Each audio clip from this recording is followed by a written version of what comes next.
When they county 911? Yes, my husband refuses to let me leave the house. My wife is yelling and screaming and just woke up the children. Do you really want the cops here? I think my wife just started typing tantrum. I don't think we need the police. Let me have her tell me that, sir. All right, we need to pick up the phone. I'll be right home. You don't need to come. I'll stay in my house all day. I already have them dispatched out, please. All right, thank you, ma'am. You're welcome.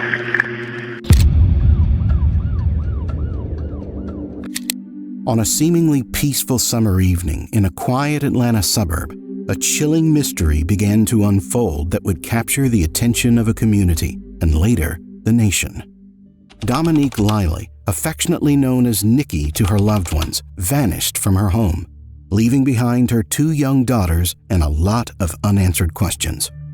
Her husband, Matthew Leili, insisted that Niqué had left of her own will. Days later, Niqué's body was found in the woods near their home, naked and hidden beneath a thin layer of leaves and branches. The stark contrast between Matthew's calm assertions and the grim reality of Niqué's appearance ignited immediate suspicion. What makes this case particularly unsettling isn't just the tragic outcome, but the environment of intense surveillance Matthew, a security system technician, had created in their home. With 21 cameras meticulously placed around the property, one would assume safety and security were guaranteed. Yet paradoxically, it was these very instruments of protection that hinted at something more sinister. As investigators searched deeper, they uncovered that crucial footage from the cameras. Footage that could have captured Niqué's last moments had been deliberately erased. As the investigation progressed, the layers of Matthew and Niqué's tumultuous relationship began to unravel. Recorded arguments between the couple revealed a marriage fraught with tension and discord. Niqué's family, grappling with grief and disbelief, expressed their long-standing concerns about Matthew. Amy Robinson, Niqué's sister, poignantly told reporters that she had no idea what she saw in him, encapsulating the family's distrust and disapproval of Matthew. The twists and turns of the legal proceedings that followed kept the community and the media on edge. In a dramatic conclusion, a jury convicted Matthew Leili of murder. While justice appeared to be served with the verdict, the heart of the mystery remains intact, shrouded in the shadows of what might have happened during those missing hours captured by now deleted surveillance footage. You don't touch me! Oh, get off me! Get off! You stop! Let me go! Now! Niqué Leili's family, though somewhat comforted by the conviction, still lives with the pain of her inexplicable and tragic death. This story is not just a tale of a crime. It is a stark reminder of how the devices we trust to protect us can also betray us, and how the truth can sometimes be manipulated or hidden, leaving only echoes of doubt and heartbreak. Now, Matt and Niqué Leili were raising their daughters, Amanda and Rebecca, in a small town called Lawrenceville in Georgia. Everything in their lives was normal except their house. It was more like a surveillance bunker than a home. Matt, who had a job in security systems and knew a lot about security systems because that's what he did for work. Strangely, he put 21 cameras all around their house. He said it was to keep everyone safe, but he really liked to keep an eye on everything, especially Niqué. Matt and Niqué had been married for 13 years, but they didn't get along well. They often argued about money, their personal life, and how Matt liked to watch everything Niqué did. Their house was full of cameras, and Matt even recorded their talks. Can you imagine? Over 500,000 recordings. I can't keep doing this. These fights that we're having. You are unbelievable. How you can dare sit here and talk to me about how I have spent my time. It took people a whole year and a half just to listen to them all. In one of the recordings, Niqué said they owed $300,000.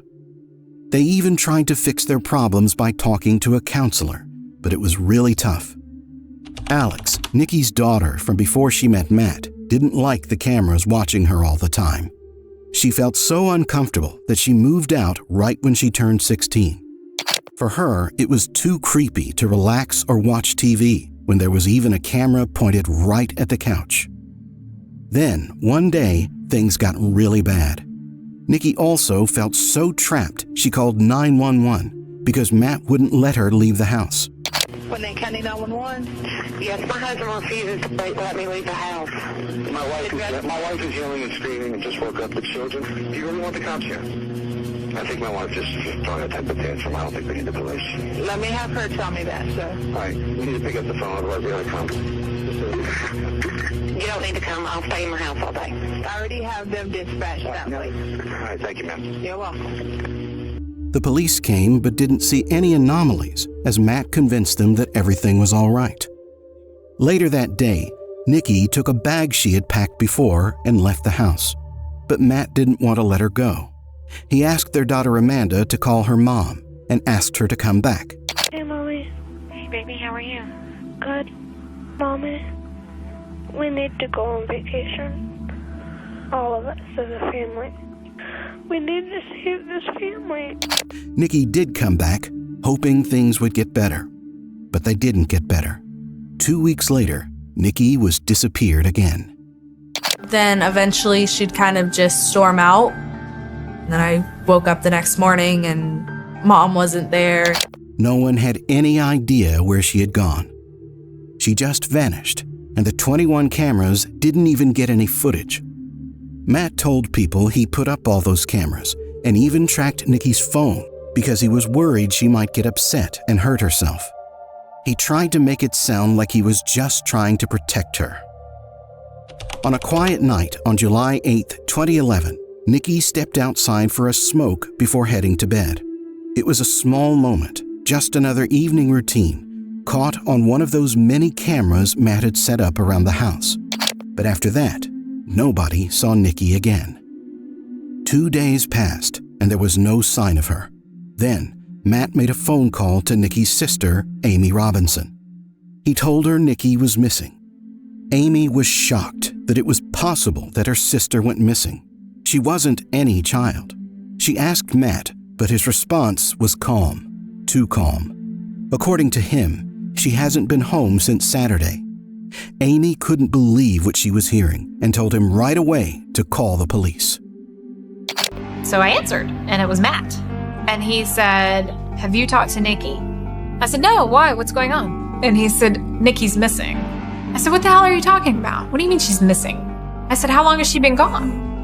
And he said, "I haven't seen her since Friday night." And I said, "What? You need to call the police." But Matt didn't want to. He had an excuse ready. He told Amy that if they called the police, it would make the news and Niqué would be embarrassed. He said she'd be so embarrassed she might never come home. That didn't sit right with Amy at all. Why wouldn't you want to find her if she's missing? Matt's attitude about it was keep everything calm and keep the girls from, being panicked about their mom being gone. He was trying to protect them. We didn't really know what happened to her. We were just told she was found dead. While all this was happening, the neighborhood was buzzing. People were talking. Where was Niqué? She was a familiar face around, always kind and friendly. The local store owner remembered her coming in, picking up groceries, always with a smile. Now she was just gone. Days turned into a week, and the community's worries grew. Flyers went up on lampposts, and search parties combed through nearby areas. Everyone had the same question: what happened to Niqué? At the coffee shop, at the grocery store, people whispered and wondered. Some thought maybe she just needed a break, but her friends knew better. Niqué loved her daughters too much to just walk away without a word. Back at home, Matt continued to watch over the empty rooms through his cameras. The daughters, Amanda and Rebecca, missed their mom terribly. They hoped every day that she would walk back through the door, but she didn't. In the days following Niqué Leili's disappearance, the story took some strange turns. After discussing with Niqué's sister Amy and her dad Doug, Matt decided it was time to let the police know she was missing. He told the officers that just the night before she vanished, they had gone out for dinner and a movie, but the night didn't end well. On the way home, they got into a big argument. You do not want to do this with me right now at all. What did I do? I've spent 5 years trying to figure out how to damn please you. Matt shared with the police that they had been talking about their personal life, even mentioning how he suggested Niqué buy a new outfit, which might have upset her. After the fight, Matt said he didn't even sleep in their bedroom. Instead, he spent the night on the floor of his office. By morning, Niqué was nowhere to be found. The only thing missing? Her toothbrush. Matt also told the police something else, that Niqué had been struggling with her mental health for a while, and that she might have just walked out of their life together. On the other hand, Niqué's family was upset by this claim. Her daughter Peters was quick to defend her, saying that her mother was far from crazy. Before the police could even start looking for Niqué, Matt had made another shocking move. He hired a lawyer and filed for a divorce on July 13, 2011. This really threw everyone off. Amy couldn't understand it. Who does that, she said. It seemed like Matt was more focused on telling people Niqué was unstable than he was on finding her. I told her if she doesn't straighten up, I'm going to divorce her. And I saw an attorney about it too, just yesterday. Matt didn't seem desperate at all. It was always about him. He never seemed truly worried, asking desperately where his wife might be. In a twist that made people even more suspicious, Matt went to the courthouse to fill out papers to have Niqué committed, suggesting she was a danger to herself or others. He also told authorities that Niqué had abandoned him and their 2 daughters. These actions didn't sit well with anyone. The community, already puzzled and worried about Niqué, now started to question Matt's motives. Why was he making these moves instead of searching for his wife? It raised a lot of eyebrows and left people wondering about what really happened to Niqué. The mystery of what happened to Niqué Leili kept growing, and soon her stepdaughter Alex Peters took charge. She rallied the community and called the media to help find Niqué. I wasn't doing to help fight for justice. It was something I was missing. She just wanted to scream at the rooftop, he did it, do something. More than 100 people, friends and neighbors alike, joined the search. They spread out, looking everywhere nearby. But Matt Leili, Niqué's husband, didn't join in. He stayed away from the search. Not long after the search began, just 10 minutes in, a chilling discovery changed everything. Someone in the woods let out a scream. It was the kind of scream that tells you something awful has been found. Family members cry out as a coworker of We're going to be roping this whole area off. Gwinnett County firefighters and police arrived just minutes after people looking for Niqué Leili make a shocking discovery. Alex's aunt, Amy Robinson, ran towards the noise, and there, under a blanket of dead leaves and branches, she found her sister Niqué. The sight was too much. Alex, who had come running too, was overwhelmed and collapsed to the ground in shock. Linda, we were just about to interview the missing woman's sister when we started hearing screaming coming out of just inside of those woods. And I blacked out. I just remember hitting the ground. But as soon as I came to, I took off running. And I ran all the way to where the crime scene tape was. You can't, baby. He waited 2 days to even report her missing. And he told me that they'd had a huge fight and that, she wasn't well and that she'd been having breakdowns and stuff. But I saw her 2 weeks ago and she was fine. And I'm just praying it's not her, but if it is, then I know she's with God. She's with her Jesus. We're going to be roping this whole area off. An autopsy was done to figure out what had happened to Niqué. It turned out she died around the same time Matt had said she went missing. The doctors found a drug in her body, GBH, often used in crimes to make someone unconscious. But strangely, they couldn't tell exactly how she died. There were no injuries on her body, nothing that showed how her life ended. She tested positive for an abnormal level of gamma hydroxybutyric acid, which is commonly known as GHB, which is called the date rape drug. Did somebody give Niqué Leili this drug in order to overpower her or ultimately to kill her? Everyone wanted to know what happened during the missing hours when Niqué disappeared. With all those cameras around the house, you'd think they'd show something. But nothing. During the critical time when Niqué went missing, not a single camera caught any images. Matt had an explanation, though. He suggested that maybe Niqué turned off the cameras herself as she left the house. The police were suspicious of Matt. They couldn't ignore the odd details, like the missing camera footage and the drug found in Niqué's body. But they didn't have enough to go on. They couldn't just accuse Matt without more proof. So they were stuck. Everyone was stuck. A woman had vanished, then been found under mysterious circumstances, and no clear answers were in sight. After they found Niqué Leili's body, things got even stranger. Matt Leili and his daughters, Amanda and Rebecca, didn't go to Niqué's memorial service or her funeral. They also stopped talking to the police. Life went on, and soon it was nearly a year since Niqué had disappeared. The day before what could have been their 14th wedding anniversary, Matt and the girls packed up and moved to Vermont. They left Georgia and tried to start over. Back in Georgia, though, Sergeant John Richer from Gwinnett County wasn't ready to let the case go. He kept digging into what happened to Niqué. With new technology that wasn't around when Niqué first went missing, he decided to take another look at Matt's computer files.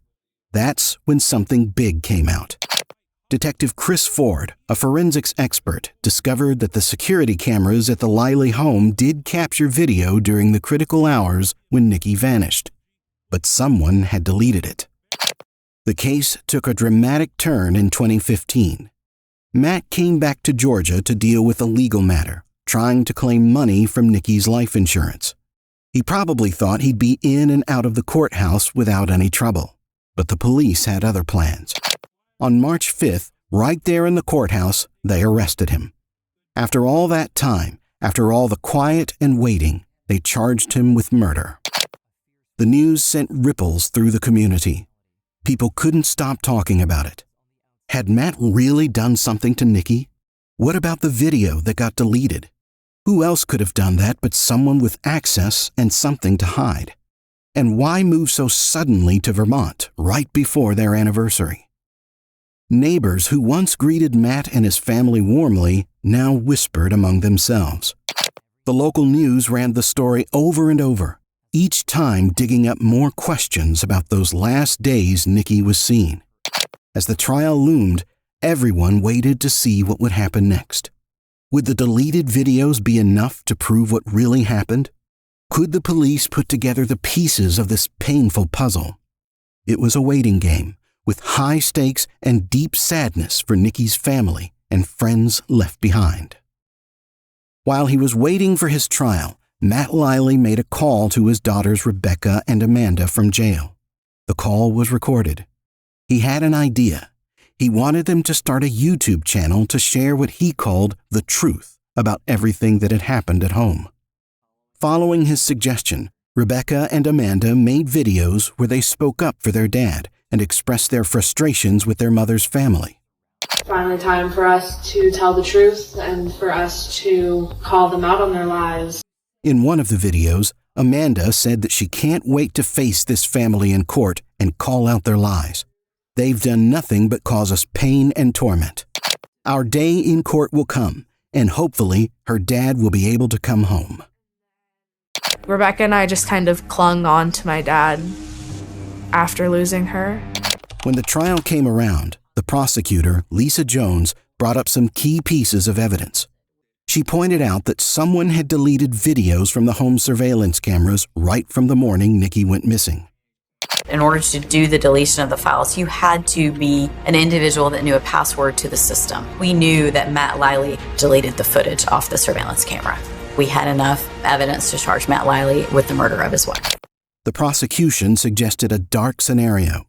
They believed that after Matt and Niqué returned from the movies on July 8, 2011, Matt gave Niqué GHB, which made her weak. They said that later, Matt suffocated her either by sitting on her or strangling her. Matt's former wife before Niqué, Joanne Lucy, also took the stand. She shared her own tough experiences, saying, "He would push you down to the ground and pin you down. I'm not a very strong person, so I was easy to pin down." There was evidence on the recordings that he was physically abusing her, and he was getting more and more frustrated, and he was getting more and more violent. Get the you not touch me. Oh, get off me. Get off. You stop. Let me go. Now. Amanda and Rebecca, then 17 and 14 years old, testified too. They both said they had never seen their dad hit their mom. Matt Leili chose not to testify. He told the judge he was too emotional to speak. Mr. Leili, have you had a chance to speak with your attorney about that decision? I don't think I can do it. Okay. In the jury room, the jurors didn't take long to decide. One juror put it simply, saying he wanted to go home tonight and go to sleep, and sleep easy, knowing that I did the right thing today. After only 3.5 hours, they reached a verdict. They found Matt Leili guilty of malice murder and felony murder. The judge didn't hesitate in his ruling. He gave Matt a life sentence without any chance of parole. The community, the family, and everyone watching the trial could finally start to close this painful chapter, knowing that justice was served, but the memories and the loss would linger on. As we wrap up this unsettling case of Niqué Leili's disappearance and the subsequent trial of Matthew Leili, we are reminded of the profound mysteries that can lurk behind the facade of everyday life.